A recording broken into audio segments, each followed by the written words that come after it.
Uy.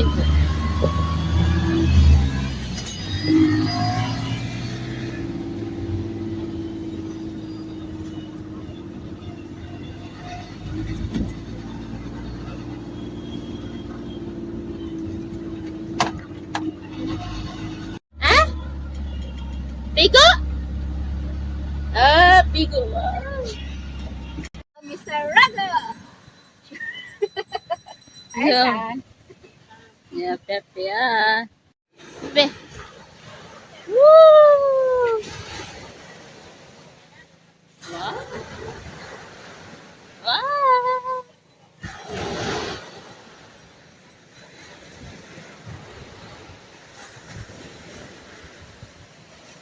Oh my. Pepe.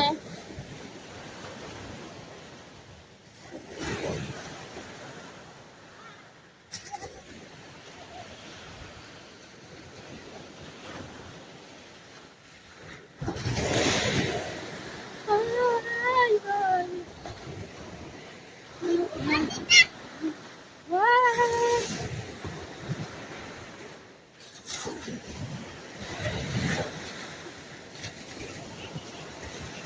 Init.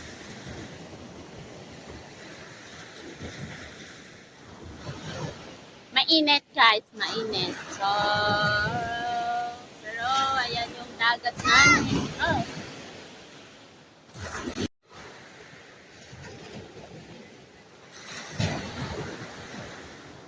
Tikwa! Ito, tikwa! Di! Kaprangita na.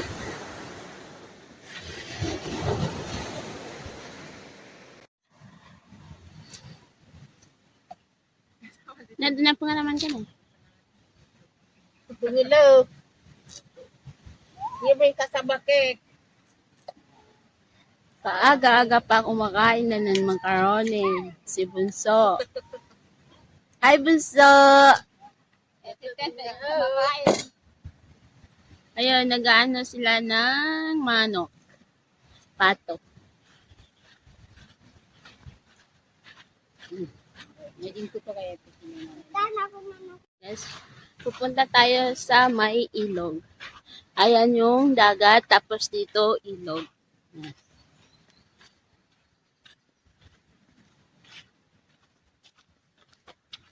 Ganito kaganda yung dagat sa amin kasi doon dagat tapos dito sa pupunta natin ay ilog. So, ayan. Ah, mashallah. Mashallah. Yan yung ilog.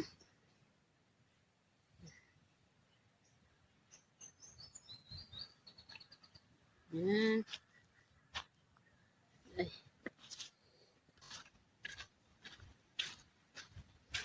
Ngo!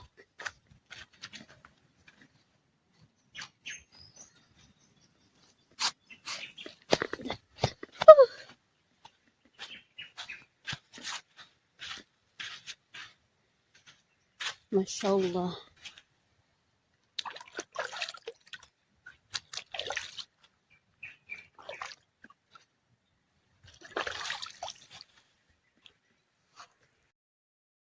Dumating pala yung ate ko galing palengke. Bago sila sumunod sa dagat ay pumunta muna sila sa palengke para mamili ng ibang kailangan para ano.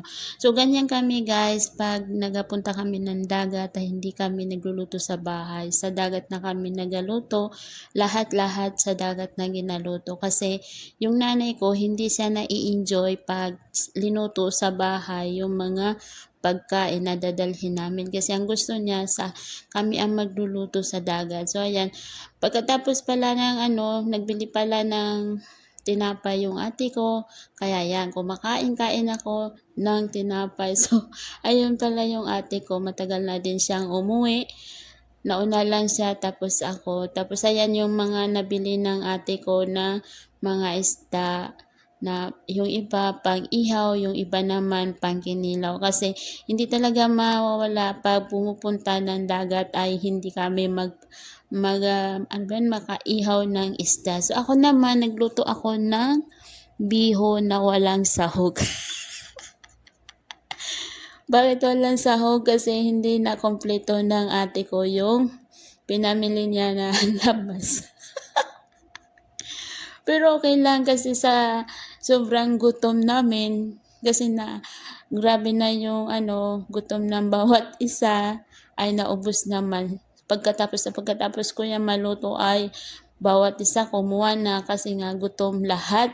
Kasi mag-aalaw na yan, mag-aalas 12 na yan ng tanghali. So, bawat isa sa amin wala pa breakfast, kaya hindi na kami nagbili ulit ng mga lamas para sa bihon.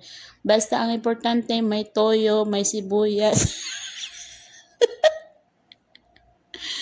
So yan, sa pagkagutom ko, pati ako gutom, may lalagay ko pa yan yung bihon na hindi pa kumukulo yung tubig.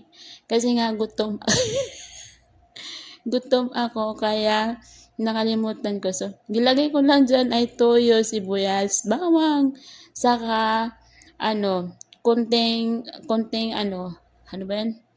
Toyo, saka linagyan ko din siya ng, yung loob ng atay ng manok. So, yan. Mailalagay ko yung bihon na hindi pa siya kumukulo, di ba? Nakita nyo, hindi pa hindi pa siya kumulo kasi nagmabadali na kami kasi dumating pa yung mga pamangkin ko na galing sa school. Pinuntahan sila ng tatay nila na galing sila sa school. So, bawat isa sa kanila gutom. Kaya yan, nagmamadali na kami. Yung pagkatapos ko magluto yan, konti na lang natira. Kasi bawat isa